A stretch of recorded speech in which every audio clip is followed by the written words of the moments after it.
बात कि आप जानते हैं कि इन दिनों सियासत जो है वो काफी गर्म है। सर्द मौसम है दिल्ली का तो और भी ज्यादा। उत्तर भारत में आप कहीं बारिश तो कहीं धुंध कहीं कोहरा, सब कुछ आप देख रहे हैं। पहाड़ों पे जाइए तो बर्फबारी भी है। लेकिन इन सब के बीच खबरें बड़ी जोरदार आ रही हैं और खबरों में दिल्ली में चुनाव और उधर बिहार में हाहाकार, हंगामा, बवाल जो कह लीजिए, सब कुछ मचा हुआ है। बिहार की चर्चा हम लगातार करते हैं और दिल्ली की चर्चा भी कर रहे हैं। दिल्ली में अरविंद केजरीवाल अभी इस वक्त जब हम चर्चा कर रहे हैं, शुरुआत कर रहे हैं इस ब्रेकिंग न्यूज की, तो अरविंद केजरीवाल प्रेस कॉन्फ्रेंस कर रहे हैं। कल भी अरविंद केजरीवाल ने यहां दिल्ली में प्रेस कॉन्फ्रेंस की थी और एक बड़ा गंभीर आरोप उन्होंने चुनाव आयोग पे लगाया था, बीजेपी पे लगाया था कि वोटों की चोरी कर रही है बीजेपी और चुनाव आयोग उसमें साथ दे रहा है। कैसे साथ दे रहा है चुनाव आयोग, इस पे चर्चा करेंगे। लेकिन क्या दिल्ली का चुनाव जो है वो सेट हो चुका है, यानी सेटल हो चुका है? क्या ऐसा ही है या कुछ और है? क्या दिल्ली के चुनाव में अरविंद केजरीवाल को बुरी तरह फंसाने की जुगाड़ बैठा दी गई है? और क्या यहां पर अरविंद केजरीवाल और यानी आम आदमी पार्टी और कांग्रेस यानी राहुल गांधी, ये दोनों हाथ मिलाने के लिए तैयार हैं? बहुत कुछ हम इस ब्रेकिंग न्यूज में आप तक पहुंचाएंगे। लेकिन उसके अलावा अभी सीधे चलते हैं, सबसे पहले अरविंद केजरीवाल इस वक्त क्या कह रहे हैं यह सुन लेते हैं। उसके बाद चर्चा आगे बढ़ाएंगे और फिर यह भी समझेंगे कि कल उन्होंने जो बातें कही थी और खासकर वोटों की चोरी कैसे हो रही है, यह समझेंगे। आज 12 तारीख है, इसके बाद 13, 14, 15 तारीख तक यानी 14 के बाद बिहार की सियासत बहुत गर्माने वाली है। लेकिन आज बिहार में गर्मा गर्म मौसम नहीं है, लेकिन गर्मा गर्म जो सड़कें हैं वो हैं। कहीं आगजनी हो रही है, कहीं पानी की बौछार है। और ये सब इसलिए क्योंकि पप्पू यादव ने बीपीएससी एग्जाम में जो धांधली हुई है उसके खिलाफ आज बिहार बंद का आह्वान किया था और उस पर तोड़ फोड़ और बाकी बहुत सारी चीजें हो रही है। उस पर भी चलेंगे, पप्पू यादव की बात भी करेंगे, बात बिहार की करेंगे। लेकिन उससे पहले दिल्ली में जो चल रहा है और अरविंद केजरीवाल जो बातें कह रहे हैं, जरा सुन लेते हैं। सुनिए जरा अरविंद केजरीवाल को। झुग्गी वाले को मकान देने के लिए 1000 साल, 10 साल में 4700 बनाए हैं। 4 लाख मकान बनाने हैं इन लोगों को। तो मकान थोड़ी बनाने हैं इन लोगों को, झूठ बोल रहे हैं ये लोग। मकान थोड़ी बनाने हैं, इन्होंने पूरी प्लानिंग कर रखी है। अगले 5 साल के अंदर दिल्ली की एक एक झुग्गी को तोड़ देंगे, लोगों को बेघर कर देंगे, लोगों को सड़क पे ले आएंगे। आज उसके सबूत के तौर पे आए हैं। ये जो झुग्गी बस्ती है, इन झुग्गी बस्ती को कह रहे हैं जहां झुग्गी वहां मकान। इन बेचारों को पता नहीं कि 30 सितंबर 2024 को, अभी जनवरी है, सितंबर, अक्टूबर, नवंबर, दिसंबर, 3, आज से 3.5 महीने पहले, 3.5 महीने पहले 30 सितंबर 2024 को रेलवे ने ये जमीन के टेंडर कर दिए। ये जमीन के टेंडर कर दिए रेलवे वालों ने, बेचारे झुग्गी वालों को नहीं पता। ये तो इसको कोई बीजेपी वाले देगा। इनका फोन आया सतिंदर जैन का मेरे पास कि बीजेपी के अंदर से कोई मेरे को कागज देगा। ये तो टेंडर हो लिए इस जमीन के। और इतने बेशरम है बीजेपी वाले, इतने गद्दार हैं, इन लोगों को कैसे धोखा दे रहे हैं झुग्गी वालों को। ये झुग्गी के अंदर जाके सो रहे थे और 27 दिसंबर को, आज कितनी तारीख है? 12 तारीख है, 15 दिन पहले 27 दिसंबर को एलजी ने इस झुग्गी की जमीन का लैंड यूज चेंज कर दिया। और वो इनकी झुग्गी में आके इनके बच्चों से कैरम खेल रहे हैं। इतने ज्यादा दगाबाज कोई हो सकता है क्या? इनके झुग्गी वालों को कह रहे हैं जहां झुग्गी वहां मकान। जैसे ही चुनाव 8 फरवरी को खत्म होंगे, इनकी झुग्गी तोड़ दी जाएगी। 2 दिन नहीं रुकने वाले ये लोग। 2015 के दिसंबर, 12-13 दिसंबर 2015, आज से 10 साल पहले इसी झुग्गी को इन्होंने तोड़ने की कोशिश की थी बीजेपी वालों ने। मैं मुख्यमंत्री बन गया था तब तक, 10 महीने हुए थे मुझे मुख्यमंत्री बने हुए। रात को 2 बजे मैं अपने सारे अफसरों को जगा के उनके घर से झुग्गी के अंदर आया था यहाँ पे, और इनकी झुग्गी बचाई थी मैंने। झुग्गियां टूटने नहीं दी थी। गलत तो नहीं कह रहा, मैंने झुग्गी टूटने नहीं दी थी। 10 साल आज ये बेचारे यहाँ पे हैं, यहाँ रह रहे हैं, क्योंकि केजरीवाल मुख्यमंत्री बन गया था। केजरीवाल ने आके इनकी झुग्गी बताई थी, झुग्गी टूटने नहीं दी थी इन लोगों को। अगर मैं नहीं होता आज तक ये झुग्गी तोड़ चुके होते ये। तो सुन रहे थे आप झुग्गी झोपड़ी और इसकी सियासत। यहां अरविंद केजरीवाल अपनी बात रख रहे हैं और बीजेपी वाले बेशर्म हैं और ये बात भी यहां रख रहे हैं अरविंद केजरीवाल। एक्चुअली हुआ ये है कि जो रेलवे जो पटरियां होती हैं उसके किनारे की जमीनें जो होती हैं वो रेल की होती हैं और उन जमीनों पर कब्जा कर और वहां झुग्गी झोपड़ियां बस गई हैं और ये काफी दिनों से चल रहा है और इस पर बहुत सारी सियासतें और उसके अलावा बहुत सारी बातें हो चुकी हैं। लेकिन अब चूंकि चुनाव का वक्त है तो थोड़ी सी बात उसकी भी हो रही है। एक तरफ एलजी है जो उन्होंने लैंड यूज चेंज कर दिया, चूंकि रेलवे की जमीन है उस जमीन को उन्होंने कुछ और के नाम से कुछ और तरह से उसका करवाया है। जो आरोप है ये हमको भी देखना होगा कि आखिर आरोप में है क्या, बातें क्या हुई हैं। लेकिन अरविंद केजरीवाल एक गंभीर आरोप यहां लगाते हुए, कल जब अरविंद केजरीवाल ने प्रेस कॉन्फ्रेंस की थी तो एक और गंभीर आरोप लगाए थे और वो आरोप जो था वो बहुत ही इंपॉर्टेंट इसलिए क्योंकि उसके जरिए चुनाव में धांधली की पोल खुलती हुई नजर आती है। आप जानते हैं कि दिल्ली में जब वोटर लिस्ट 6 तारीख को माफी चाहूंगा 6 जनवरी को वोटर लिस्ट फाइनल आया है, उसके बाद से आम आदमी पार्टी का कहना है कि कहीं ना कहीं यहां धांधली की गई है। 3 लाख से ज्यादा वोटर्स बढ़ा दिए गए हैं, कई सारे वोटर्स काट दिए गए। इससे पहले इन्होंने कहा कि उत्तर प्रदेश और बिहार और खासकर पूर्वांचल के लोगों को यहां लाकर बीजेपी वाले जो है वो वोट बैंक तैयार कर रहे हैं ताकि उनके लिए वोट बटोरे जाए, वोट दे वो। और दूसरी तरफ जो पहले यहां के ओरिजिनल वोटर्स हैं उनके नाम काट दिए गए हैं। कितना सच है कितना झूठ है ये तो चेक करना होगा। लेकिन पिछले दिनों एक सर्वे और आया था किसी मीडिया हाउस का और उस सर्वे में बताया गया था और उसमें बहुत सारी चीजें, बहुत सारी जानकारियां सही साबित हुई, जिसमें बताया गया था कि ऐसी गलतियां या ऐसे धांधली जो है ऐसी की गई हैं, चाहे वो उत्तर प्रदेश का चुनाव हो या वो महाराष्ट्र का चुनाव हो। उत्तर प्रदेश का चुनाव और उसमें भी लोकसभा चुनाव की बात कर रहा हूं, लेकिन महाराष्ट्र के चुनाव में 46 लाख वोटर्स बढ़ गए थे 4 महीने में, ये भी आप लोगों ने देखा था। लेकिन इस बार 3 लाख वोटर्स बढ़ा दिए गए हैं दिल्ली के विधानसभा चुनाव में। छोटी सी दिल्ली है लेकिन उसमें 70 सीटें और इन 70 सीटों में अगर 3 लाख वोटर्स भी बढ़ गए तो आप समझ सकते हैं कि खेला हो सकता है या हो जाएगा। लेकिन उससे पहले कहा क्या है इन्होंने अरविंद केजरीवाल ने, जरा सुन लीजिए। आज संजय जी ने जो खुलासा किया है वो बहुत ज्यादा चौंकाने वाला है। गाली गलौज पार्टी के कई कैबिनेट मिनिस्टर्स और सांसदों के घरों से 20-20, 30-30, 40-40 नए वोट बनाने की एप्लीकेशन दिसंबर के और जनवरी के महीने में फाइल की गई है। ये कौन लोग हैं? अचानक इतने लोग सारे बीजेपी के गाली गलौज पार्टी के सांसदों के घरों में कैसे आ गए? कई ऐसे एक कमरे की झुग्गी, छोटी सी झुग्गी, उसमें 30 वोट बनाने की एप्लीकेशन आई हुई है। एक छोटी सी दुकान, उसमें 40 वोट बनाने की एप्लीकेशन आई। कौन है ये लोग? तो जाहिर तौर पे भारतीय जनता पार्टी हार मान चुकी है और जनता के सामने ये भी धीरे धीरे निकल के आ रहा है इस दिल्ली चुनाव के अंदर कि ये चुनाव नहीं लड़ते, ये लोग केवल और केवल बेईमानी करते हैं। इस चुनाव के अंदर इनकी एक एक बेईमानी, हमारे कार्यकर्ता इतने सतर्क थे कि उन्होंने एक एक बेईमानी इन लोगों की पकड़ ली है। तो सुन रहे थे आप यहां अरविंद केजरीवाल कह रहे हैं और कह रहे हैं कि एक एक लोगों के हमारे कार्यकर्ता इतने ईमानदारी के साथ सतर्क थे वो कि वो इन लोगों की बेईमानी पकड़ ली। और खासकर जो बेईमानी है, जो बातें कही जा रही हैं, एक तरफ यहां चुनाव आयोग ने साफ साफ कहा है कि एक भी वोटर के हम लोगों ने नाम नहीं काटे हैं और वोटर्स के नाम काटने की जो पद्धति होती है, जो प्रक्रिया होती है वो अलग है और उसके आधार पर ही हम ऐसा करते हैं। ये सब बातें राजीव कुमार उस दिन जब चुनाव की घोषणा कर रहे थे तब कह चुके हैं। लेकिन कितना सच है कितना झूठ है ये आप सब भी अच्छी तरह से जानते हैं। राजीव कुमार वहां उस दिन जब प्रेस कॉन्फ्रेंस कर रहे थे तो उन्होंने बहुत सारी बातें ऐसी कही थी जिस पर भरोसा करना, विश्वास करना मुश्किल बहुत था। लेकिन यहां पर क्या मुश्किल है, क्या मुमकिन है, वो हम देखेंगे। सबसे बड़ी बात है अमलेंदु जी कि जरा आपसे भी समझना चाहता हूं कि वोट बैंक की राजनीति और उसमें भी अब एक नया, अभी तक तो ईवीएम की लड़ाई हो रही थी लेकिन ईवीएम से भी एक पायदान ऊपर यहां उठते हुए देखा जा रहा है और ये बात अब खुल के उभर के बाहर आ रही है, लेकिन ये बात पहले आ चुकी है 2019 के चुनाव के बाद।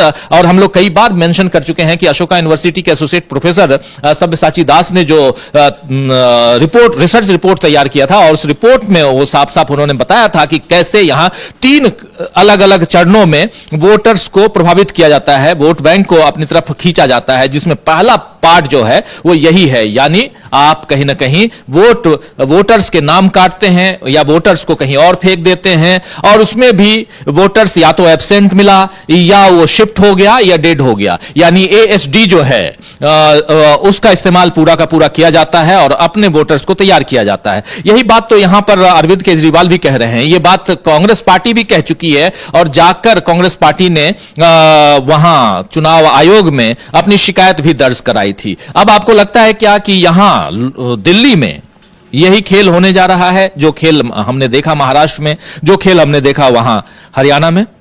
हाँ बिल्कुल, देखिए राजीव जी, ये खेल तो निश्चित तौर पर शुरू हो चुका है और ये खेल पकड़ा भी जा चुका है, शुरू भी हो चुका है और पकड़ा भी जा चुका है। और इसके ऊपर जब आरोप लगे तो राजीव कुमार को बाकायदा सफाई देनी पड़ी है और दिल्ली के मुख्य चुनाव अधिकारी को आदेश भी दिया है चुनाव आयोग ने कि भाई जो आम आदमी पार्टी की शिकायत है उसकी जांच कीजिए। अब वो जांच कब तक होगी, चुनाव हो जाने के बाद होगी, क्या होगी, वो एक अलग का मसला है, लेकिन जांच के आदेश देने पड़े हैं।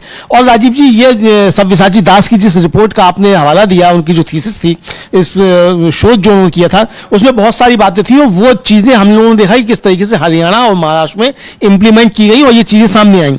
और जो रिपोर्ट्स आई है राजीव जी, खुद जो तुलजापुर क्षेत्र विधानसभा क्षेत्र महाराष्ट्र का, वहां के चुनाव अधिकारी जो वोटर लिस्ट जो अपडेट करता है, उसने खुद एफआईआर दर्ज कराई कि 6 दिन में चुनाव से ठीक पहले 1000 नए वोटों का आवेदन किया गया और 1000 के 1000 फर्जी वोटर थे। फर्जी उसमें आधार कार्ड लगाकर और फर्जी पते लेकर वोट बनने की एप्लीकेशन डाली गई और जब वहां जाके देखा गया तो वो कोई भी मतदाता वहां नहीं मिला और वो आधार कार्ड भी फर्जी थे, तो उस पर एफआईआर दर्ज कराई चुनाव आयोग के अधिकारी नहीं, जो कि वोटर को अपडेट करता है। यानी जो आरोप लग रहे हैं विपक्ष की तरफ से, उसको चुनाव आयोग के अधिकारी ने एफआईआर दर्ज कराकर भी ये बता दिया कि हाँ ये चीजें हो रही हैं। तो ये आरोप कोई नए नहीं है। राजीव कुमार भले ही जो है प्रेस के सामने आकर उसको नकार रहे हो, लेकिन अपने ही उस अधिकारी की एफआईआर पर राजीव कुमार क्या कहेंगे, जो उसने एफआईआर दर्ज कराई कि 1000 वोट 6 दिन में अप्लाई किए गए और सबके सब जो थे वो फर्जी थे और उनमें से कोई मतदाता नहीं मिला।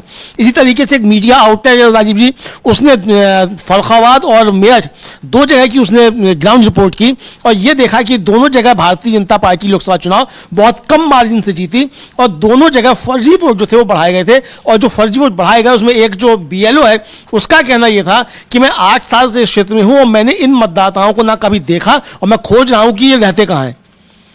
तो ये 10% वोट जो बढ़ जाता है राजीव जी, वो 10% वोट का खेल ही यही समझ में आता है कि असली मतदाता जो होते हैं उनके नाम काट दिए जाते हैं 10% के और फर्जी वोटर 10% बढ़ा दिए जाते हैं। और 5 बजे के बाद जो वोटिंग बढ़ती है, जो बताया जाता है कि साहब वो देर रात तक वोटिंग हुई थी, कहीं वो बढ़ गया, तो वो 10% फर्जी वोट जो है वो शायद 5 बजे के बाद बढ़ाए जाते हैं। इस तरीके की चीजें हो सकती है। विपक्ष का ऐसा आरोप है राजीव जी। विपक्ष का आरोप है और सबसे बड़ा कि यहां पर, और इस पर हम लोग कई बार चर्चा कर चुके हैं अलग अलग प्रोग्राम्स में अपने, चाहे न्यूज पॉइंट हो या खरी खरी या नजरिया या ब्रेकिंग न्यूज में, लेकिन इस ब्रेकिंग न्यूज में आप तक हम ब्रेकिंग खबरें पहुंचाते हैं दोस्तों, आप जानते हैं।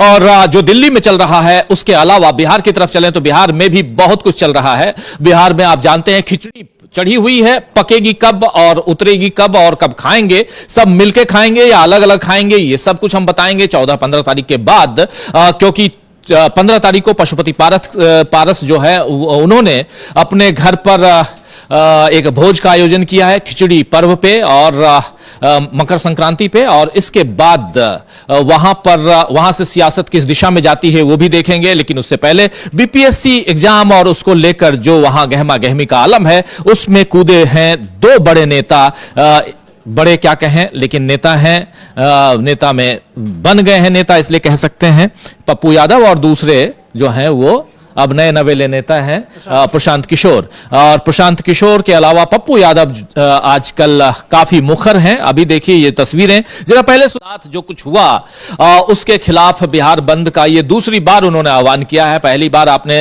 1 तारीख को देखा था, उसके बाद आज 12 तारीख को, और यहां से बिहार की सियासत और उधर बिहार में ही प्रगति यात्रा लेकर निकले हुए हैं नीतीश कुमार। नीतीश कुमार का साथ देने के लिए दोनों उप मुख्यमंत्री पहुंचे। कल दरभंगा में थे नीतीश कुमार और दोनों उप मुख्यमंत्री, खासकर पिछले दिनों जो लगातार मुख्यमंत्री इधर रहेंगे या उधर रहेंगे की बात चल रही थी, उसमें अब बीजेपी थोड़ा सा अग्रेसिव हो गई है और बीजेपी चाहती है कि चुनाव से पहले कुछ भी ऐसा ना हो। ऐसी खबरें आखिर आ क्यों रही हैं, और क्या सचमुच नीतीश बाबू जो हैं वो पलटी मारने वाले हैं? ये सारे सवाल बीजेपी के अंदर खाने बहुत ज्यादा चलते रहे, और इन सवालों को इस पर विराम लगाने के लिए कहीं ना कहीं ये दिखाई देता है कि अब बीजेपी के लोग बड़े एग्रेसिव हो गए हैं, ये माना जाए। राजीव जी एग्रेसिव भी हो गए हैं और शायद नीतीश कुमार भी थोड़ा कुछ दबाव में मालूम पड़ते हैं या कुछ किसी समझौते के तहत पहुंच रहे हैं, क्योंकि कल जो थे वो दरभंगा में नीतीश कुमार जब थे अपनी यात्रा के दौरान, तो उन्होंने जल जीवन हरियाली अभियान के तहत सिमरी में जीर्णोद्धार चंद्रसार पोखर और हराही तालाब का निरीक्षण किया, और इस दौरान उनके साथ उप मुख्यमंत्री जो है सम्राट चौधरी जो बीजेपी के हैं वो, और मंत्री विजय कुमार चौधरी, और राज्यसभा सांसद संजय झा जिनके बारे में बहुत सारी चर्चाएं चल रही थी, और सांसद गोपाल जी बीजेपी के जो हैं गोपाल जी ठाकुर वो, और संजय सरागी विधायक और जीवेश मिश्रा और जदयू के जिलाध्यक्ष गोपाल मंडल सहित बहुत से लोग मौजूद थे।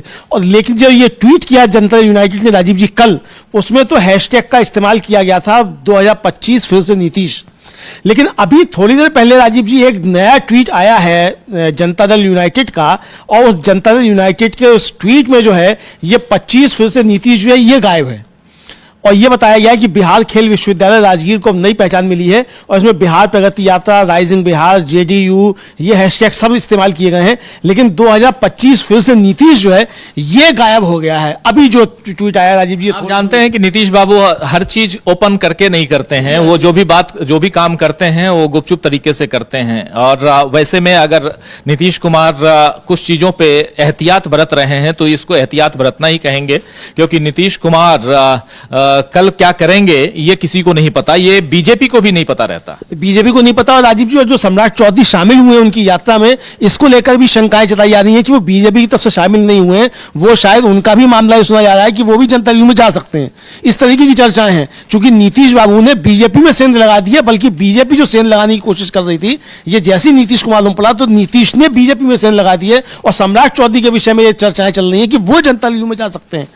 तो सम्राट चौधरी का शामिल होना जो ये मतलब ये नहीं है कि बीजेपी जो है वो शामिल हो गई है, सम्राट चौधरी का शामिल होना ये दर्शा रहा है कि कहीं नीतीश कुमार ने बीजेपी में तो सेंध नहीं लगा दी है। तो खेल बिहार में भी जारी है, और आज 12 तारीख हो गई है, 14 जनवरी को जो है वो जब मकर संक्रांति होगी, ज़्यादा दिन नहीं है, तब मालूम पड़ेगा असली खेल क्या होता है। और खासतौर से तब जब 15 तारीख को दही चूड़ा की जो पार्टी है पशुपतिनाथ पारस के घर, और उसमें लालू प्रसाद यादव और नीतीश कुमार पहुंचेंगे, शायद सम्राट चौधरी भी पहुंचेंगे, तब देखना है कि तब असली खिचड़ी क्या पकती है राजीव जी, ये देखना होगा। जी बिल्कुल बिल्कुल, 2 दिन इंतजार कीजिए, उसके बाद बिहार में क्या खिचड़ी असली पकती है या नकली पकती है, क्या किस ढंग की खिचड़ी पकती है, क्या पक रही है या नहीं पक रही है, ये सब कुछ हम बताएंगे, आप तक पहुंचाएंगे। लेकिन बिहार का खेल बिल्कुल अलग ढंग का चल रहा है। बिहार में भी इस साल के आखिर में चुनाव है, लेकिन उससे पहले दिल्ली में चुनाव, और दिल्ली के चुनाव में भी बहुत सारी खिचड़ी अलग अलग ढंग से पकते हुए हम देख रहे हैं। आम आदमी पार्टी, कांग्रेस पार्टी और भाजपा यानी भारतीय जनता पार्टी,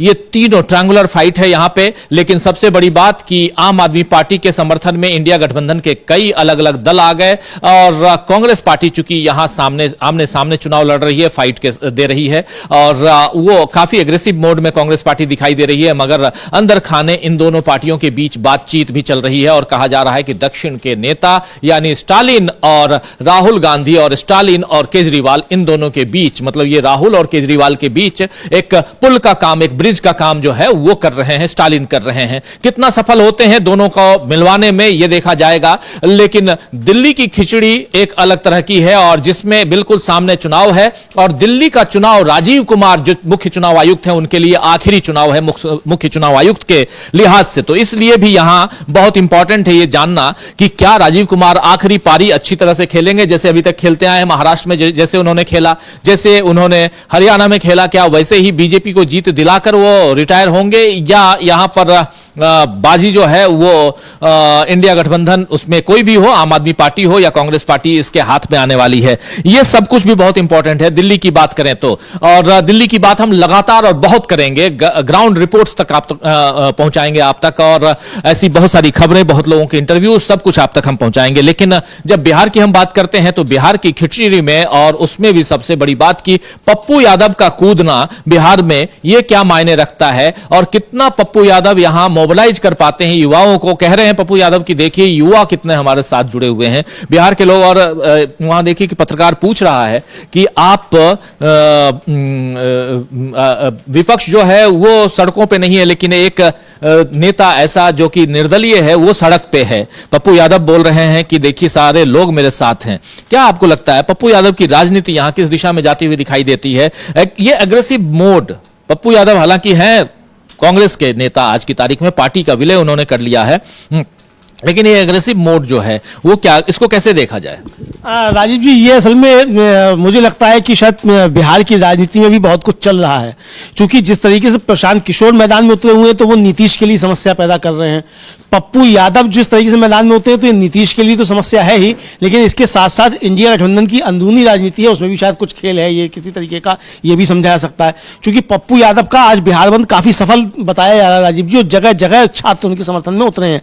तो क्या वहां भी अब ये चीजें हो रही हैं कि इंडिया गठबंधन ने एक नया सत्ता समीकरण जो है और नया सत्ता केंद्र वो भी शायद तैयार हो रहा हो, क्योंकि जिस तरीके की चीजें चल रही हैं इंडिया गठबंधन में, उससे भी इस तरीके के संकेत कुछ समझे जा सकते हैं। लेकिन पप्पू यादव के इस बंद को राजीव जी जबरदस्त समर्थन जनता का मिलता हुआ दिखाई दे रहा है, और काफी सफल बंद जो है ये बताया जा रहा है। इसका मतलब एक बात तो राजीव जी साफ है कि बीपीएससी का जो काम है उसके खिलाफ एक आक्रोश लोगों में समझ में आ रहा है। और जिस तरीके से बीपीएससी ने तमाम कोचिंग संस्थाओं के जो संचालक हैं उनको लीगल नोटिस भेजे हैं, उसके बाद ये मसला और ज्यादा तेज पकड़ता जा रहा है। तो यानी अच्छा, और नीतीश कुमार ने जिस तरीके से प्रशांत किशोर को उठवाया पुलिस के जरिए, उससे भी नीतीश कुमार ने संकेत दे दिया कि जैसा कि विपक्ष भी आरोप लगा रहा था, पप्पू यादव भी आरोप लगा रहे थे, और आरोप लगा रहे थे तेजस्वी यादव भी कि प्रशांत किशोर जो है वो भारतीय जनता पार्टी की बी टीम है और वो इसको मसले को, आंदोलन को गलत दिशा में ले जा रहे हैं।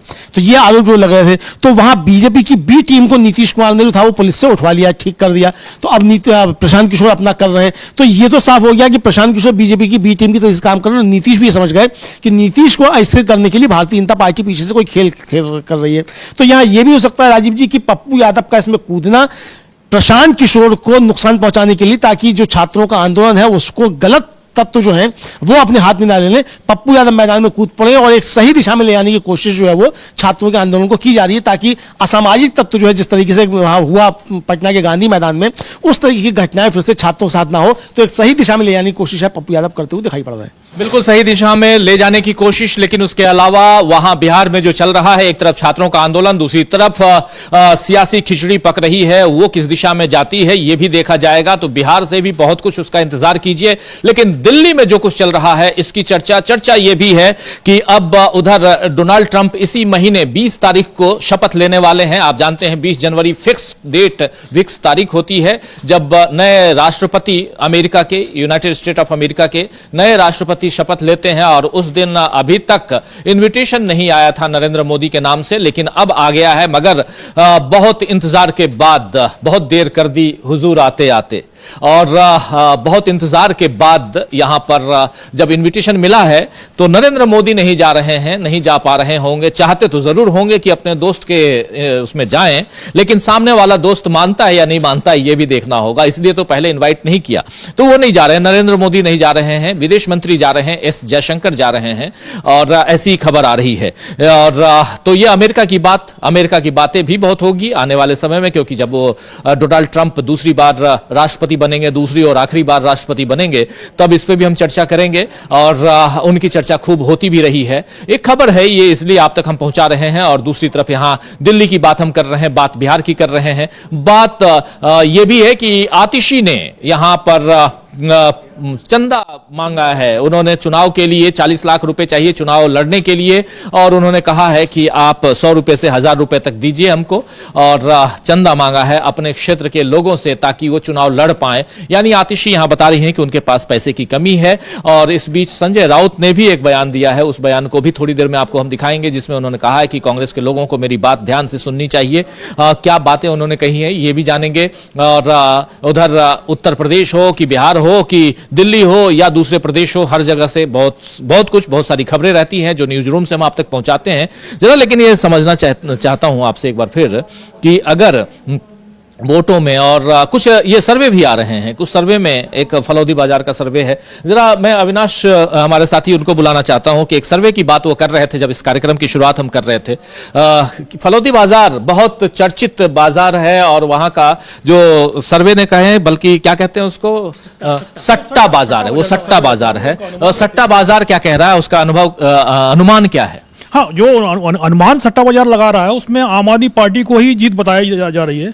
लेकिन इस बार का जो चुनाव है वो पिछले 2 चुनाव की तुलना में बहुत ज़्यादा टफ चुनाव बताया जा रहा है।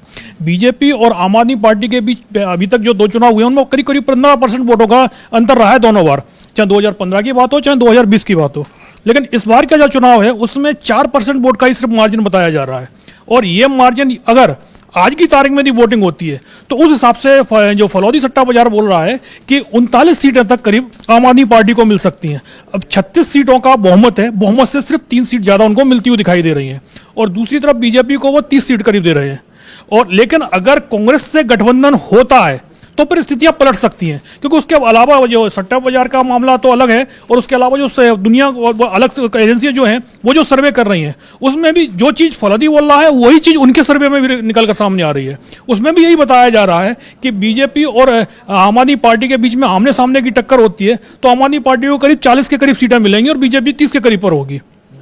लेकिन अगर कांग्रेस मजबूती से चुनाव लड़ती है और पूरी ताकत लगा देती है, जिस तरीके की स्कीम वो कर्नाटक में, तेलंगाना में लेकर आई और उस तरीके से उसने प्रचार अभियान चला दिया, तो फिर बाजी पलट सकती है। कांग्रेस का वोट शेयर डबल से भी ज़्यादा हो सकता है। और कांग्रेस यदि ज़्यादा ऊपर तक चली गई तो जाहिर सी बात है उसका नुकसान तो बीजेपी को भी होना है और आम आदमी पार्टी को भी होना है, लेकिन आपका नुकसान ज़्यादा हो सकता है।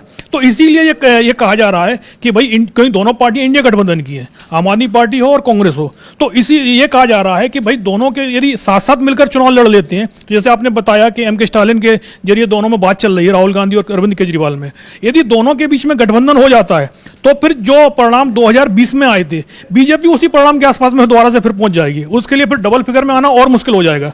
तो इसीलिए बीजेपी की तरफ से ये कोशिश चल रही है कि भाई कांग्रेस को ज़्यादा चुनाव मजबूती से लड़े किसी तरीके से, और इसीलिए जो उनके जो बीजेपी के नेता दोनों की तरफ दोनों ही ए टीम और बी टीम बता के प्रचार किया जा रहा है, जबकि दोनों पार्टियां एक ही गठबंधन में है। ए टीम और बी टीम वाला तो वहाँ मामला ही नहीं है। तो जाहिर सी बात है अब ये कांग्रेस और आम आदमी पार्टी में गठबंधन होता है या नहीं होता है, क्योंकि 17 तारीख तक नॉमिनेशन फाइल होना है, 20 तारीख नॉमिनेशन वापसी की तारीख है।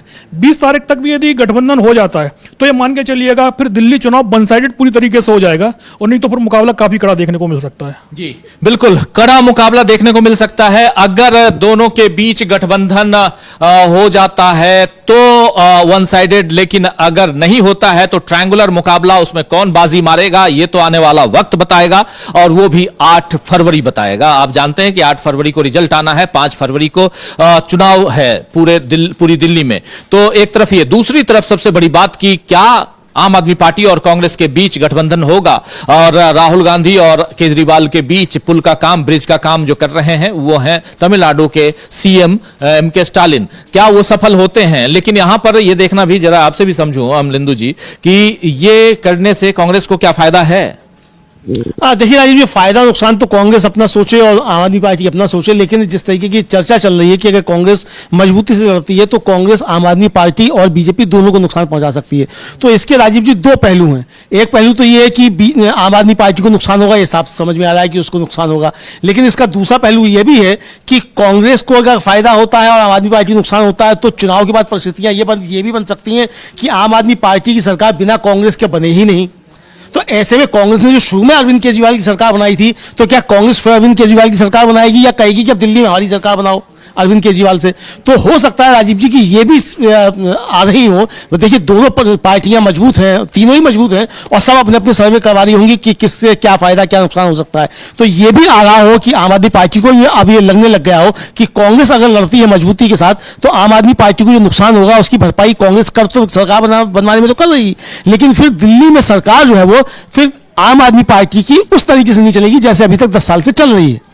तो ये संकट आम आदमी पार्टी के लिए खड़ा हो सकता है। तो इसके पीछे बहुत से इफेक्ट बट्स हो सकते हैं, लेकिन जैसा अविनाश जी ने कहा, राजीव जी, बात यही है कि अगर मिलकर चुनाव लड़ते हैं तो हमको लगता यह है कि फिर क्लीन स्वीप एक तरफा होगा और भारतीय जनता पार्टी फिर कहीं नहीं होगी। लेकिन अगर मिलकर नहीं लड़ते तो फिर सरकार तो बनेगी, लेकिन फिर मिलीजुली बनेगी आम आदमी पार्टी की कांग्रेस की, या हो सकता है आम आदमी पार्टी की बन जाए या कांग्रेस की बन जाए, ये भी हो सकता है किसी तरीके की।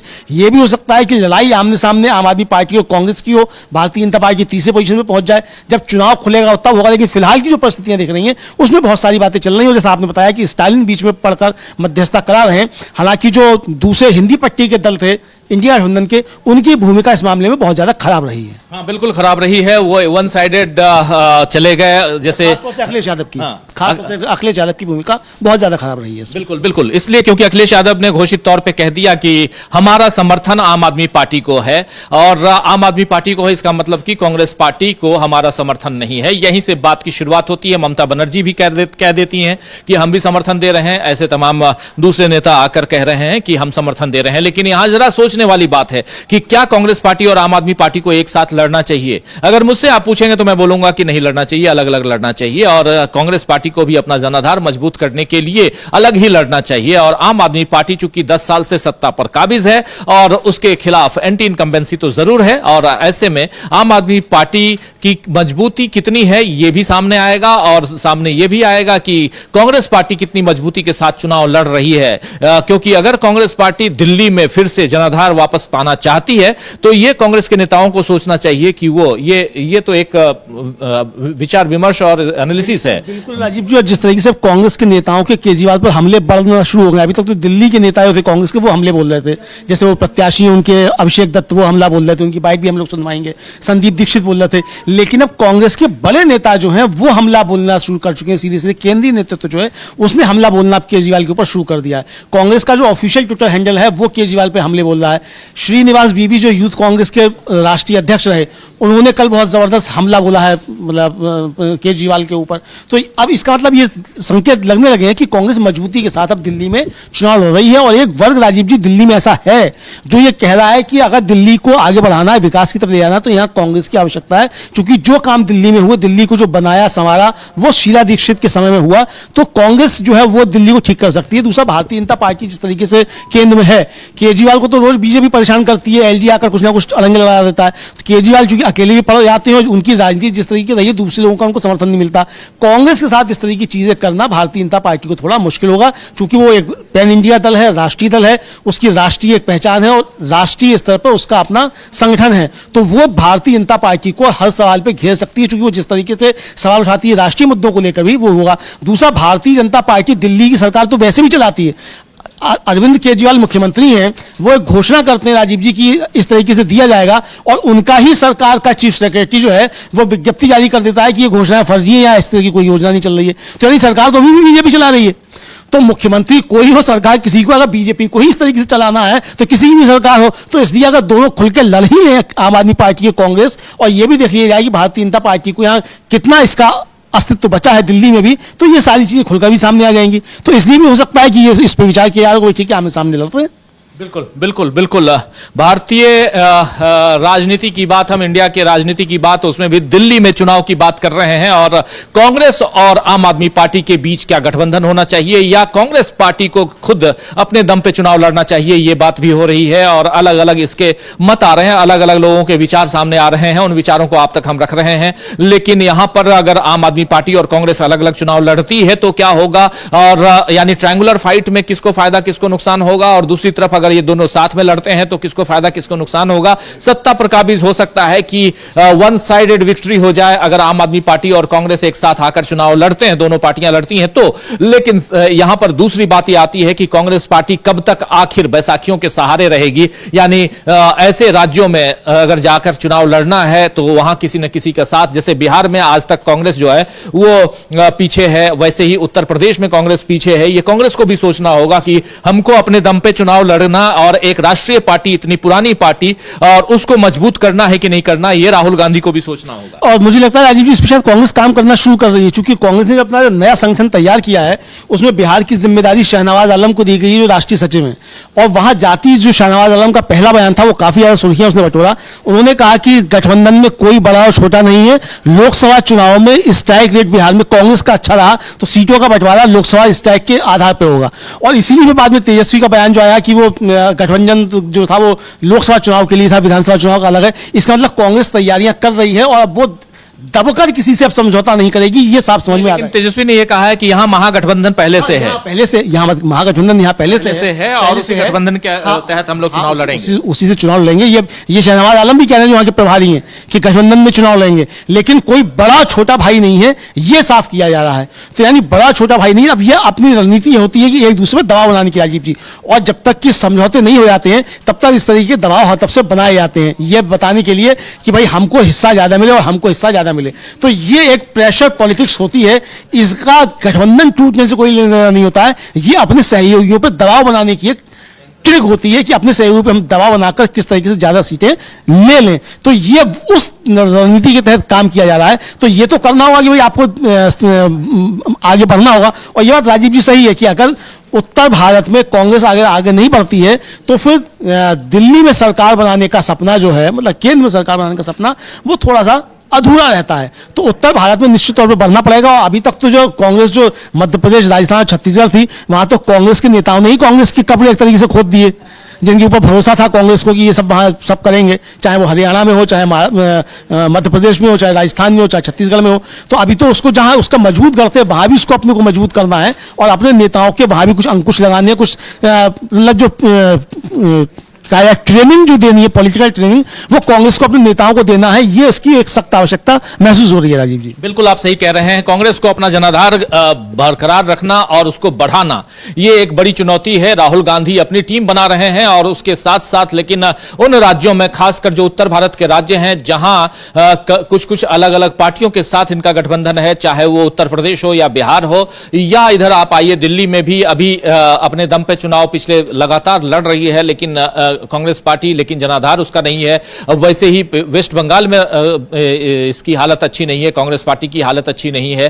तो इन सब को देखने की जरूरत है कांग्रेस पार्टी को। और जहां अकेले अपने दम पे चुनाव कांग्रेस पार्टी लड़ती है, वहां भी बहुत मजबूती के साथ नहीं लड़ पाई। पिछले जो रिजल्ट आए हैं, चाहे वो मध्य प्रदेश का चुनाव हो, चाहे वो छत्तीसगढ़ का चुनाव हो, चाहे वो राजस्थान का चुनाव हो, चाहे वो गुजरात का चुनाव हो, इन चुनावों में देखिए, पंजाब का चुनाव हो, इन चुनावों में, या छोटा सा राज्य उत्तराखंड है उसका चुनाव देखिए, इन राज्यों में आखिर कांग्रेस क्यों पिछड़ती गई, यह कांग्रेस को सोचने की जरूरत है। लेकिन साफ दिखाई देता है कि जनाधार का खिसकना कहीं ना कहीं कार्यकर्ताओं का खिसकना भी होता है। बहुत लंबे समय तक आप सत्ता पर काबिज नहीं हो पाते हैं, वो भी होता है। और इसके लिए आपको सत्ता तक पहुंचने की जो एक जिद होती है, वो जिद चाहिए आपके अंदर। क्या वो जिद है, ये एक बड़ा सवाल है, क्योंकि आप सत्ता पाएंगे नहीं अगर, तो आपके कार्यकर्ता आपसे अलग होते जाएंगे। आप देखिए, कल ही मेरी बात हो रही थी हरियाणा में, हरियाणा चुनाव के बाद से, और कांग्रेस की वहां जिस भी ढंग से हार हुई हो, जैसे भी कांग्रेस वहां सत्ता पर, चाहे वो राजीव कुमार की कृपा रही हो या कुछ और रहा हो, लेकिन जिस भी ढंग से है, आज वहां पर स्थिति है कि कांग्रेस, जो कहा जा रहा है, मुझे जो बताया जा रहा है, वहां के रिपोर्टर्स बता रहे हैं कि कांग्रेस के कई नेता अपनी पार्टी छोड़ने को तैयार हैं। कांग्रेस संगठन मजबूत नहीं हो रहा है। संगठन अगर मजबूत नहीं होगा तो कांग्रेस आगे कहां से बढ़ेगी। और इसके लिए आपको चुनाव दर चुनाव आगे भी बढ़ना होगा, अपने दम पे चुनाव लड़ना होगा, और साथ में आपको जीत की जिद वहां रखनी होगी, यानी जीत हासिल करनी पड़ेगी। अमलेंदु जी, जीत भी हासिल करनी पड़ेगी राजीव जी, और चुनाव लड़ना पहली प्राथमिकता होनी चाहिए। क्योंकि अगर आप चुनाव ही नहीं लड़ेंगे और गठबंधन में ही सारी सीटें अगर आपकी जाती रहेंगी तो आपका कार्यकर्ता खत्म होता जाएगा। उत्तर प्रदेश में कांग्रेस खत्म क्यों होगी राजीव जी? इसीलिए कि 1996 का चुनाव जो हुआ उसमें सबसे पहले बीएसपी के साथ आपने गठबंधन कर लिया, और गठबंधन किस शर्त पर किया कि कुल 125 सीटें आप 425 में लड़े, और उसमें फिर आपको नुकसान भी होना शुरू हुआ, तो उसके नतीजे आज तक आ रहे हैं। फिर आप कभी किसी के साथ समझौता, कभी किसी के साथ समझौता, और उसके बाद फिर जब आपने नारा भी दिया कि 27 साल यूपी पे हाल, और उसके बाद फिर आपने गठबंधन कर लिया, तो यह गठबंधन का नुकसान होता रहा। तो आपका जो चुनाव, देखिए कार्यकर्ता तैयार कैसे होता है भाई, कांग्रेस की विचारधारा के आधार पे एक मतदाता है, वो उसके साथ जुड़ा हुआ है, ठीक है, लेकिन जो चुनाव लड़ने वाली मशीनरी होती है राजीव जी, वो बहुत ज्यादा जरूरी होती है। और अगर आप चुनाव ही नहीं लड़ेंगे तो वो चुनाव लड़ने वाला कार्यकर्ता और बूथ पे लड़ने वाला कार्यकर्ता खत्म होता चला जाएगा। तो मतदाता भी आपका फिर कब तक आपके साथ रहेगा? वो भी कहेगा भाई ठीक है, हम कांग्रेस के मतदाता हैं, नेहरू गांधी परिवार से जुड़े हुए हैं, लेकिन ये तो चुनाव लड़ते ही नहीं, तो भाई देना तो हमें किसी ना किसी को वोट है ही, फिर तो कहां हम जाएंगे? तो ये जो परिस्थितियां पैदा हो जाती है, तो इसके लिए कांग्रेस को विचार करना पड़ेगा। अब यूपी में राजीव जी 89 के बाद से सूखा है, बिहार में 89 के बाद से सूखा है, गुजरात में सूखा है 89 के बाद से। हालांकि गुजरात में ओडिशा है, वेस्ट बंगाल है, और हालांकि गुजरात में संगठन जो है कांग्रेस का उत्तर प्रदेश के मुकाबले मजबूत है राजीव जी, लेकिन जो उत्तर प्रदेश और बिहार, खासतौर से 2 राज्य जो हैं, यहां जो परिस्थितियां कांग्रेस के सामने हैं, या बंगाल में जो परिस्थितियां सामने हैं, इनको ठीक करना पड़ेगा। और ये सिर्फ केवल यात्रा निकालने से नहीं हो जाएगा, इसे संगठन के स्तर पर भी ठीक करना पड़ेगा राजीव जी। बिल्कुल बिल्कुल, आप सही कह रहे हैं, संगठन के स्तर पर भी ठीक करना होगा। दिल्ली चुनाव की हम बात कर रहे हैं, बहुत सारी बातें दिल्ली चुनाव की हम करेंगे आने वाले समय में। ग्राउंड रिपोर्ट्स भी आप तक हम पहुंचाएंगे, हमारी पूरी टीम ग्राउंड पे होगी, वो सब भी हम आप तक पहुंचाएंगे, और जो हकीकत है, असल तस्वीर है, वो हम आप तक पहुंचाएंगे। लेकिन उससे पहले जब हम दिल्ली की बात कर रहे हैं, तो दिल्ली में क्या आम आदमी पार्टी और कांग्रेस पार्टी को हाथ मिला लेना चाहिए या नहीं मिलाना चाहिए, यानी दोनों को गठबंधन करना चाहिए या नहीं करना चाहिए, यह भी पता चल जाएगा। 17 तारीख नॉमिनेशन की आखिरी तारीख है, और 20 तारीख नॉमिनेशन वापसी की यानी नाम वापसी की आखिरी तारीख है, और 20 तारीख तक सब कुछ क्लियर होगा। आज 12 तारीख है, यानी एक हफ्ते में सब आपके सामने होगा। लेकिन उससे पहले इतना जानना जरूरी है, यह समझना जरूरी है कि क्या कांग्रेस पार्टी को अपने दम पे चुनाव लड़ना चाहिए। और यहां एक बात यह भी देखने की है कि क्या अरविंद केजरीवाल यहां मजबूती से फाइट कर रहे हैं। हालांकि लगातार रोज हम लोग देख रहे हैं कि अरविंद केजरीवाल हो या आतिशी हो या संजय सिंह हो, ये तमाम नेता प्रेस कॉन्फ्रेंस करते हैं, भले छोटी प्रेस कॉन्फ्रेंस होती है, लेकिन करते हैं और अपनी बात, अपने विचार रखते हैं, और रोज किसी न किसी ढंग से हमलावर है। और दूसरी तरफ इधर कांग्रेस पार्टी भी प्रेस कॉन्फ्रेंस कर रही है, उसके तमाम बड़े नेता प्रेस कॉन्फ्रेंस कर रहे हैं। डीके शिव कुमार ने प्रेस कॉन्फ्रेंस की थी, और जो उधर कर्नाटक मॉडल है उसको यहां इंट्रोड्यूस किया था। आने वाले समय में अगर चुनाव में उनकी पार्टी यानी कांग्रेस पार्टी जीत के आती है, तो उस मॉडल को लेकर आएंगे जिस मॉडल पर अभी कर्नाटक की सरकार चल रही है, वहां कांग्रेस की सरकार है। और ऐसे ही अलग अलग नेता, शक्ति सिंह गोहिल ने भी, शक्ति सिंह गोहिल जो गुजरात के प्रभारी हैं, उन्होंने भी, सांसद भी हैं, उन्होंने भी प्रेस कॉन्फ्रेंस की थी। तो प्रेस कॉन्फ्रेंसेस इधर से भी चल रहे हैं और उधर से भी, यानी आम आदमी पार्टी और कांग्रेस पार्टी की तरफ से भी। और बीजेपी भी अपनी दूसरी लिस्ट जारी कर चुकी है कल, और इसके बाद 29 शायद इसमें भी है, दूसरी लिस्ट में भी है, 26 या 29 है, मुझे पूरा ध्यान नहीं आ रहा है, लेकिन 29 हैं। लेकिन उसमें एक और भी चौंकाने वाला नाम ना कहें, लेकिन एक नाम है महत्वपूर्ण नाम। जरा आइए अविनाश, जरा ये आइए कि उस बीजेपी की लिस्ट में कौन कौन है। और एक तो बड़ा हंगामेदार भाषण देने वाले भी हैं उसमें। हाँ, कपिल मिश्रा को टिकट करावल नगर से मिल गया है इस बार। वहाँ बीजेपी के जो विधायक थे उनका टिकट काट दिया गया है, और पहली लिस्ट में भी 29 नाम डिक्लेयर किए गए थे, दूसरी लिस्ट में भी 29 नाम दिए गए। अब बाकी के जो 12 नाम बचे हुए हैं, ये कहा जा रहा है कि कुछ गठबंधन को लेकर चर्चाएं चल रही हैं, तो उसको लेकर बात चल रही है। लेकिन गठबंधन में इस बार ये कहा जा रहा है कि करीब आधा दर्जन पार्टियां हैं जो एनडीए में, जो दिल्ली में चुनाव लड़ना चाहती हैं। और बीजेपी की सबसे बड़ी परेशानी ये है कि पिछली बार भी जो बीजेपी लड़ी थी 67 सीटों पर चुनाव लड़ी थी, 3 सीटें वहाँ खाली उसने सहयोगियों को दी थी। लेकिन इस बार जो सहयोगी दल हैं, उनकी दावेदारी 1 दर्जन से ज़्यादा सीटों पर है, तो 12 सीटें तो बची हैं। पिछली बार भी सहयोगियों में सिर्फ शिरोमणि अकाली दल को दी थी, जिससे अब समझौता नहीं है। नहीं, श्रोमणी अकाली दल को पिछली बार भी सीट नहीं दी थी। पिछली बार जो 2 सीटें, एक्चुअली में श्रोमणी अकाली दल को सीटें तो दी थी, लेकिन उनको अपना सिंबल भी दे दिया था। तो इसलिए वो श्रोमणी अकाली दल को दी गई नहीं दी गई, वो बराबर हो गया था। 3 सीटें जो छोड़ी गई थी, जो अपने सिंबल पर जो पार्टियां लड़ी थी, उसमें एक तो एलजेपी थी जिसको 1 सीट दी गई थी, और 2 सीटें दी गई थी जेडीयू को। श्रोमणी अकाली दल को 4 सीटें दी गई थी, लेकिन चारों सीटों पर जो श्रोमणी अकाली दल के कैंडिडेट थे, वो बीजेपी के चुनाव चिन्ह पर चुनाव लड़े थे, उनको तराजू चुनाव चिन्ह नहीं लड़ने दिया गया था। तो इसलिए बीजेपी के सिंबल पर 67 तुम भी उतारे गए थे। इस बार जेडीयू की तरफ से जो डिमांड की गई है, वो 6 सीटों की डिमांड की गई है। और ये कहा जा रहा है कि वो डिमांड इसलिए की गई है कि भाई, क्योंकि बीजेपी वो सीट देगी नहीं, और नीतीश कुमार को सिर्फ और सिर्फ बहाने चाहिए कि किस तरीके से वो गठबंधन से बाहर निकल के जाए। तो इसीलिए 6 सीटों की जेडीयू की तरफ से डिमांड आई है, और बीजेपी जेडीयू को सिर्फ 1 सीट देना चाहती है, और वो सीट भी इस शर्त पर कि वो वहाँ पर जो कैंडिडेट है वो बीजेपी के सिंबल पर चुनाव लड़ेगा। और जेडीयू इसके लिए तैयार नहीं हो रही है। और ये कहा जा रहा है कि 17 तारीख को नॉमिनेशन की लास्ट डेट है। 17 तारीख तक अगर बीजेपी और जेडीयू के बीच में सीटों को लेकर तालमेल नहीं हो पाता है तो फिर जेडीयू की तरफ से अपनी जो लिस्ट है तकरीबन 20 से 25 उम्मीदवारों की दिल्ली के लिए वो जारी कर दी जाएगी। और इसका मतलब यह माना जाएगा कि गठबंधन टूट गया है। और ये तो शुरुआत से ही चल रहा है कि ये दिल्ली में जो गठबंधन टूटेगा उसका जो असर है वो बिहार में भी दिखाई देगा। 18 तारीख को बिहार में तो सबको ही पता है कि आरजेडी की भी बड़ी बैठक बुलाई गई है, कांग्रेस की भी बड़ी बैठक बुलाई गई है। तो 18 तारीख को 17 को गठबंधन टूटने का ऐलान यदि होता है तो फिर 18 को पटना में क्या होगा, इसको देखकर तो बीजेपी भी डरी हुई है। और जेडीयू की तरफ से तो शुरुआत से ही एक तरीके धीमे धीमे करके स्टेप उठाए जा रहे हैं। और नीतीश कुमार के बारे में तो कहा जाता है कि रात को वो किसके साथ होते हैं और सुबह किसके साथ चले जाएंगे, ये बिहार में भी कोई नहीं जानता है। तो इसीलिए 17 तारीख की रात को वो क्या दिल्ली में बीजेपी के साथ हो और 18 तारीख को सुबह हम देखेंगे तो वो महागठबंधन के साथ चले गए हैं। तो इस पर नजरें लगातार बनी हुई हैं। और उसके लिए सबसे पहले तो यही देखना है कि बीजेपी के साथ जो, क्योंकि खाली जेडीयू का मामला नहीं है, एलजेपी आर भी है, शिवसेना भी है, एनसीपी ने तो 11 उम्मीदवार उतार भी दिए। तो इसीलिए बीजेपी के लिए दिल्ली चुनाव में बहुत मुश्किल हो रहा है अपने गठबंधन सहयोगियों को संभाल के रखना। और दूसरी तरफ आप इंडिया गठबंधन में देखिएगा, कांग्रेस और आम आदमी पार्टी सिर्फ 2 ही लोगों ने उम्मीदवार उतारे हैं। बाकी इंडिया गठबंधन से किसी भी पार्टी ने अपना उम्मीदवार नहीं दिया है। और ये दोनों पार्टियों के बीच में भी अभी गठबंधन की चर्चा चल रही है कि किसी तरीके से दोनों के बीच में गठबंधन हो जाए तो इंडिया गठबंधन पूरी तरीके से दिल्ली में एकजुट दिखाई देगा। और दूसरी तरफ एनडीए के में तो एक तरीके से ये हो रहा है कि भाई कहो तो 8 से 10 पार्टियां एनडीए की वो सभी दिल्ली में चुनाव लड़ते हुए। रामदास आठवले ने 15 कैंडिडेट अपने उतार दिए। हाँ बिल्कुल, सबसे बड़ी बात तो यह है कि उतार दिए, अजित पवार ने भी उतार दिए 2 दर्जन के लगभग, और रामदास आठवले ने उतार दिए।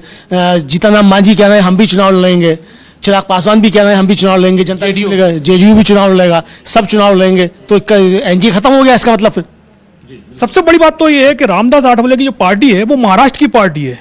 महाराष्ट्र में वो गठबंधन में रहती है, बीजेपी के सिंबल पर चुनाव लड़ लेते हैं, लेकिन दिल्ली में वो बीजेपी के सिंबल पर चुनाव लड़ने को तैयार नहीं है। ये जाहिर सी बात है क्योंकि जो आठवले को ये साफ दिखाई दे गया है कि महाराष्ट्र में बीजेपी ने उनके साथ में सही नहीं किया। पहली बार तो सीटें नहीं मिली, बीजेपी का सिंबल पकड़ा दिया गया। उसके बाद आठवले का कहना था कि कम से कम सरकार में हमारी भागीदारी तो होनी चाहिए। एक मंत्री पद उन्होंने मांगा था, लेकिन बीजेपी ने उनको वो मंत्री पद भी नहीं दिया। तो जाहिर सी बात है कि आठवले को ही पता है कि बीजेपी को उनका सिर्फ वोट लेना है और कुछ नहीं लेना है। तो इसीलिए वो खुद इस बार उन्होंने अपने कैंडिडेट उतार दिए हैं। और एक सीट उम्मीद है कि एक लिस्ट शायद और आ जाए। एक चर्चा ये भी चल रही थी कि जो एनडीए के दूसरे घटक दल हैं वो चाहते हैं कि बीजेपी यदि गठबंधन नहीं कर रही है तो हम लोग आपस में ही गठबंधन करके चुनाव लड़ लें। तो यदि वो काम यदि होता है, बीजेपी के गठबंधन के अंदर गठबंधन सहयोगी कर लेते हैं तो फिर मान के चलिएगा बीजेपी की जो थोड़ी बहुत उम्मीद है वो उम्मीद भी खत्म हो जाएगी दिल्ली के अंदर। बिल्कुल बिल्कुल, आप सही कह रहे हैं। गठबंधन के अंदर गठबंधन यानी एनडीए से बीजेपी को बाहर निकालने की तैयारी चल रही है, ये कह सकते हैं। एनडीए को बीजेपी से बाहर निकालने की तैयारी, जैसे इधर कांग्रेस की बात कर रहे थे, लेकिन कांग्रेस नहीं बल्कि एनडीए में, यानी इंडिया नहीं बल्कि एनडीए में बीजेपी अगर अलग थलग और इस दिल्ली चुनाव में अगर हो जाती है, क्योंकि जेडीयू अपने दम पर चुनाव लड़ना चाहता है। दूसरी तरफ आठवले की पार्टी और उसने ऑलरेडी 1 दर्जन अपने कैंडिडेट उतार दिए, 15 कैंडिडेट उतार दिए। और अजित पवार की पार्टी एनसीपी जो है, अजित पवार गुट, उसने अपने कैंडिडेट 2 दर्जन उतार दिए हैं। और इसके अलावा हिंदुस्तानी आवाम मोर्चा ने जीतन राम मांझी की पार्टी वो कैंडिडेट उतार चुके हैं। तो ये सब और दूसरी तरफ इंडिया गठबंधन की बात करें तो इंडिया गठबंधन में आप देखिए भले वो कांग्रेस को समर्थन देते हुए नजर नहीं आते हैं, चाहे वो समाजवादी पार्टी के नेता अखिलेश यादव हों, चाहे ममता बनर्जी टीएमसी की नेता हों, चाहे उधर स्टालिन हो या और भी हनुमान बेनीवाल हो, ये सब आम आदमी पार्टी को समर्थन कर रहे हैं। लेकिन बात यही है कि इंडिया गठबंधन में अब ऊपरी अगर तौर पे देखा जाए तो जो दबाव है कांग्रेस पार्टी के ऊपर और आम आदमी पार्टी के ऊपर कि दोनों अपना गठबंधन कर लें, यानी दोनों के बीच समझौता हो जाए, आपसी तालमेल हो जाए। इस तालमेल का इंतजार रहेगा। 17 तारीख आखिरी है यहां दिल्ली में भी, क्योंकि नॉमिनेशन फाइल करने की आखिरी तारीख, और 18 तारीख को जो पटना में बैठक होने जा रही है आरजेडी के राष्ट्रीय कार्यकारिणी की बैठक है, उस बैठक से आरजेडी यानी राष्ट्रीय जनता दल की बैठक से क्या कुछ, और लालू यादव ने आह्वान किया है इस बैठक का। और दूसरी तरफ उधर जा रहे हैं राहुल गांधी, जो संविधान सम्मान सम्मेलन करने जा रहे हैं, संविधान सुरक्षा सम्मेलन करने जा रहे हैं। लेकिन वहां उस सम्मेलन के साथ साथ वहां पर तमाम विधायक दल के नेता विधायक सब पहुंचेंगे। वहां के जो बिहार के जो नेता हैं कांग्रेस पार्टी के, वो सब कार्यकर्ता पहुंचेंगे, राहुल गांधी से मिलेंगे। तो यहां एक अलग खिचड़ी वहां पकेगी। 18 तारीख बहुत ही महत्वपूर्ण दिन है बिहार के लिहाज से, देश की राजनीति के लिहाज से। तो देश की राजनीति में कभी भी कुछ भी हो सकता है, यह तय माना जाए, है ना अमलेंदु जी? जी हाँ, बिल्कुल, कभी भी कुछ भी हो सकता है, यह तय माना जाए। बिहार की राजनीति में बड़े खेल बिहार की राजनीति में हो सकते हैं राजीव जी। और आज बिहार की राजनीति में एक और बड़ा दिन राजीव जी ये है कि जो शरद यादव थे, जो एनडीए के भी संयोजक रहे थे, फिर उन्होंने अपना लोकतांत्रिक जनता दल बना लिया था, फिर आज उनकी द्वितीय पुण्यतिथि थी। तो आज मधेपुरा में एक कार्यक्रम हो रहा है, उनके पुत्र जो हैं शांतनु शरद यादव, वो कार्यक्रम करा रहे हैं। तो वहां भी सामाजिक न्याय के योद्धा तमाम जुट रहे हैं। ये दूसरी एक बड़ी खबर राजीव जी ये है कि आज प्रियंका गांधी का जन्मदिन है, और प्रियंका गांधी के जन्मदिन पर जो सुप्रिया सुले हैं, उन्होंने उनके साथ अपना फोटो करते हुए और बधाई संदेश जो है वो ट्विटर हैंडल पर डाला है। बहुत से यूट्यूबर्स ने खबरें बना दी थी कि सुप्रिया सुले जो हैं उन्होंने प्रियंका गांधी पे जो रमेश बिधूड़ी का बयान आया था उस पर भी कोई शब्द नहीं कहा, जबकि हम लोगों ने वो बात सुनवाई थी न्यूज़ पॉइंट में कि सुप्रिया सुले ने रमेश बिधूड़ी को लेकर किस तरीके की बात कही थी, जो प्रियंका गांधी पे उसने अपशब्दों का इस्तेमाल किया था। आज सुप्रिया सुले ने फिर से अपने साथ उनका एक संयुक्त फोटो डालते हुए प्रियंका गांधी को शुभकामनाएं दी हैं राजीव जी। तो ये जो चर्चाएं चला करती हैं, उन चर्चाओं के बीच में ये सूचना देना भी जरूरी लगा मुझे। बिल्कुल बिल्कुल, आप सही कह रहे हैं। प्रियंका गांधी का आज जन्मदिन, और प्रियंका गांधी को बहुत लोग विश कर रहे हैं। हमारी तरफ से भी प्रियंका गांधी को जन्मदिन की शुभकामनाएं। ऐसे जन्मदिन हमारे यहाँ भी है, हमारे अविनाश जी का जन्मदिन है। जरा आइए अविनाश जी, और इनका भी जन्मदिन है। जब जन्मदिन की बात कर रहे हैं, इनको भी बहुत बहुत शुभकामनाएं, और आप सब की तरफ से भी अविनाश जी को शुभकामनाएं देते हैं हम। प्रियंका गांधी के साथ साथ ये भी है लाइन में, अविनाश जी भी हैं, तो इनके पास भी बहुत लोगों की शुभकामनाएं आ रही हैं, और प्रियंका गांधी के पास तो आ ही रही हैं। तो और आप लोगों में से भी किसी का जन्मदिन आज हो तो हमारी तरफ से, डीबी लाइव की तरफ से, पूरे डीबी लाइव परिवार की तरफ से आप सबको जन्मदिन की बहुत बहुत शुभकामनाएं। और आपका पूरा आगे आने वाला जो कल है वो अच्छा हो, शुभ हो, मंगलमय हो, यही कामना है। आपकी जो इच्छा है वो पूरी हो, यही कामना है। लेकिन बहुत बड़ी बात कि यहां सियासत की हम चर्चा, और उसमें देश दुनिया में जो चल रहा है वो हम इस पर बात करते हैं। और अभी खबर एक और भी आई है कि आरबीआई में जो रिजर्व है वो अभी तक का ऑल टाइम कम हो गया है, यानी निचले स्तर पर जो फॉरेन करेंसी का जो विदेशी मुद्रा भंडार अपना है वो निचले स्तर पर आ गया है। और ये सब कुछ आप देखेंगे मोदी सरकार में, सब कुछ डाउनवर्ड जा रहा है, आप जान रहे हैं, और निचले स्तर पर आ चुका है भारतीय जो विदेशी मुद्रा भंडार है वो भी गिरकर। तो खैर मनाइए कि आप रुपए में खरीदी बिक्री करते हैं, लेकिन भारत की इकोनॉमी को आगे बढ़ाने के लिए, 5 ट्रिलियन डॉलर की इकोनॉमी का सपना दिखाने के लिए नरेंद्र मोदी ने जो कुछ किया है उसका असर भी दिखाई दे रहा है। और ये सारी खबरें हम आप तक पहुंचाते रहेंगे, बहुत सारी बातें, बहुत सारी खबरें हम पहुंचाएंगे। आज द्वितीय पुण्यतिथि है, आप जान ही रहे हैं। शरद यादव जो समाजवादी नेता थे और काफी तेज तर्रार नेता, उनकी और उनके बारे में भी बता चुके हैं। लेकिन बिहार चलना चाहता हूं। बिहार में पप्पू यादव का जो आज चल रहा है कार्यक्रम, वो कितना सफल है और क्या कुछ चल रहा है, जरा ये भी समझें अमलेंदु जी। पप्पू यादव क्या कर रहे हैं वहां पे? पप्पू यादव राजीव जी वहां छात्रों के आंदोलन को लीड कर रहे हैं, और जबरदस्त तरीके से लीड कर रहे हैं। और एक तरीके से देखा जाए तो बीपीएससी के लिए वहां संकट खड़ा कर चुके हैं पप्पू यादव, और उनको जबरदस्त समर्थन मिल रहा है। पूरे बिहार से खबरें आ रही हैं कि जगह जगह बंद जो है अच्छे तरीके से हो रहा है, और जगह जगह जुलूस निकल रहे हैं, और हिंसा की खबरें भी आ रही हैं इस बीच में कई जगह से, कि आगजनी वगैरह भी हुई है, इस तरह की खबरें भी आ रही हैं। लेकिन बंद पूरी तरीके से सफल बताया जा रहा है, और कफन पहनकर जो है वो पप्पू यादव जो है बताया जा रहा है कि वो निकले हैं। यूपीएससी के छात्रों के लिए यहां पर वो आंदोलन कर रहे हैं। आज बंद का आंदोलन है, और बंद का आह्वान, और उस आंदोलन को आगे बढ़ाते हुए पप्पू यादव तेज तर्रार नेता बिहार के, आप जानते हैं, और अपने दम पर चुनाव लड़के आए, जीत के आए, सांसद हैं अभी पूर्णिया से।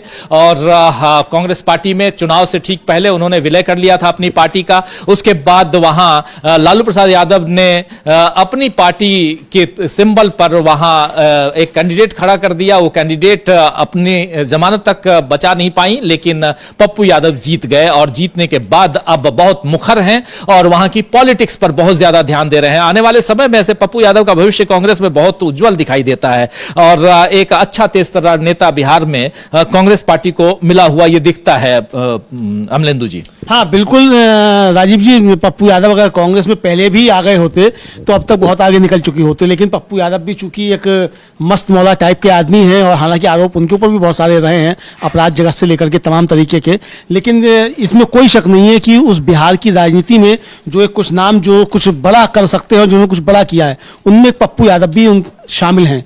और दूसरी बात ये राजीव जी की जनता के सवालों पर चाहे पप्पू यादव सांसद हो या नहीं हो लगातार सड़क पर दिखाई पड़ते हैं। जिस समय कोसी की बाढ़ आई राजीव जी, उसमें जब सारे नेता घरों में दुबक गए थे, पप्पू यादव उस बाढ़ में भी जो थे वो जनता के बीच में थे। तो ये पप्पू यादव की एक खासियत है। यहाँ दिल्ली में भी उनका जो घर है राजीव जी वो 24 घंटे खुला रहता है और शायद ही कोई दिन ऐसा जाता हो, लोग ये बताते हैं कि जिस दिन 100-125 लोग जो है उनके यहाँ भोजन ना करते हों आकर।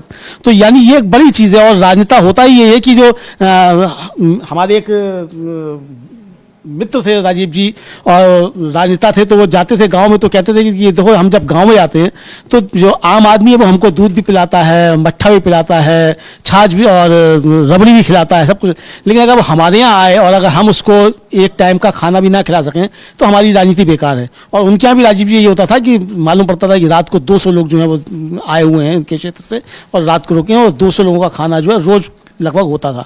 तो ये एक जो जनता से जुड़ाव की बात होती है तो ये पप्पू यादव के अंदर है, वो जनता के नेता हैं, ये तो वो साबित करते हैं। बिल्कुल बिल्कुल आप सही कह रहे हैं, बिल्कुल सही कह रहे हैं आप।